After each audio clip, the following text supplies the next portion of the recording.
I mean, you can stop scrolling through threads. It's really early in the morning. No, I'm just looking at Manipur only. I'm just saying, in Manipur, the IGP's vehicle has been torched. There have been several people that have been detained. But the bigger question is, we're standing at 3 months of this violence. We heard Mirabai Chanu's, appeal to the Prime Minister. I was looking at various interviews by these, civil society organizations and people of various, peace forums and their heads and chieftains talking to various newspapers, various media outlets. But the important question is, even the IGP is not safe in Manipur. Kabir, the big question over here is that from May 3rd, the violence has started. From then onwards, there is a big question mark on law and order. Every now and then, when we have some intervening periods of peace, what we understand is that there are intervening periods of violence happening. Why is it happening is the big question that we need to ask, because now you have the local police, you have the central forces, you have so many paramilitary force Jawans, all of them on the ground, and still we are unable to restore peace. It has turned out to be quite violent as well. So this is the big question that we should be asking on Manipur as to what is failing on the ground. The Home Minister had visited the place. He had initiated a series of peace measures. He spoke with the authorities. He has visited on the ground. He had walked on foot. We have leadership also looking into it. Some of the IS officers have been brought in to actually bring the situation under control. But despite all this, something is failing on the ground. What is failing on the ground is what we need to understand. Because right now, the biggest issue is, why is it that law and order has become a huge, huge challenge? We've been talking about various issues as well, especially when it comes to the issues of arms that is there on the ground, the issues about, how bad the situation has been when it comes to getting them back, the looting of the armories. We've been talking about all this. We know what is probably some of the factors that is keeping this violence alive, but we are unable to control it. Says here, mob attacks IPS officer in Manipur. 30 have been held and a probe is on.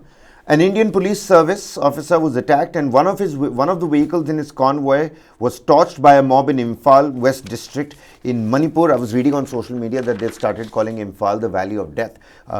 The police fired tear gas shells to disperse the mob. The Manipur police said that 30 persons have been arrested and raids were on to apprehend the other suspects. The police said Inspector General of Police Kabib K, a 2005 batch IPS officer and a policeman who was part of his escort team, were attacked.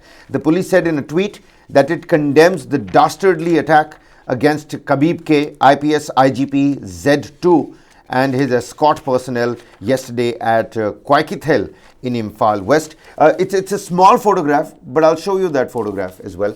I'll just request the camera person to focus in on this small little photograph over here. That's the torched vehicle, and this is the situation of Manipur. It says out of hand, the damaged car of an IPS officer being towed away after it was set on fire by a mob in Imphal on Monday. This being reported by Reuters. It says mob attacks IPS officer in Manipur. 30 people have been held. A probe is on, and this is we're looking at more than 3 months of this violence. So coming back to the initial demands of that reservation, should the government now closely focus on the reservation demand? At least come out clearly on it. And if President's rule is something that needs to be, imposed, then, go ahead with it. But bring the situation under control. Till how long are we going to talk about just law and order being out of hand? Any state to function on the ground, or even to execute any sort of policy on the ground, or to in fact bring some kind of semblance of normalcy also, we should have law and order in place. But police personnel being attacked and as the kind of violence that we saw in the last 3-4 days, it's quite worrisome in Manipur right now. Right now it's worrisome, and of course there is a geopolitical issue also that comes along with it, and the geopolitical issue in fact speaks about how the factors that there are certain ultras coming in from Myanmar's north into Manipur. That has to be sealed out as well.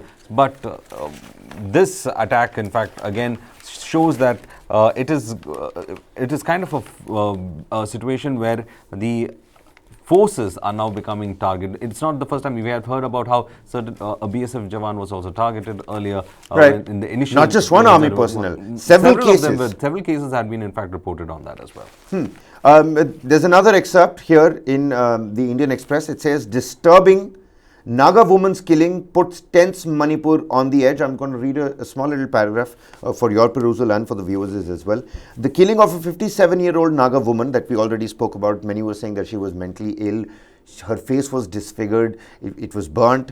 The killing of a 57-year-old Naga woman has added to existing tensions in violence in Manipur.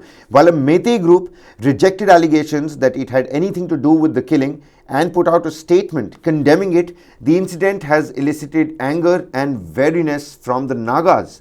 Now, that's the third community that's now in the fray. Ethnic You've group got the Kukis, the Nagas, and the Meiteis. Lucy Marem, a member of the Marina Naga community, was shot dead near the foothills of KB Hekak, Mapal village in Imphal East district on Saturday. The next day, 9 people from the Meitei community, including 5 women, were arrested. In a rare move since the violence broke out on the 3rd of May, the Imphal East police held a press meet on Sunday evening to apprise the media about the action taken in response to the incident. So essentially, the authorities on the ground are also, they're very of making sure that this does not, really expand and spiral into something bigger.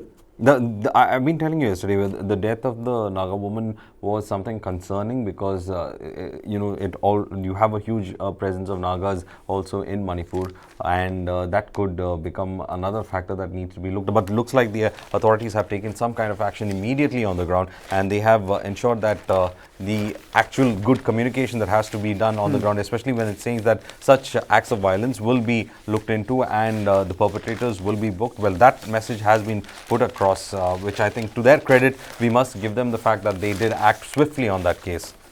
Well, it really pains me to say it every day that, we must hope that peace should prevail in Manipur, because I know it's far, far from the peace process.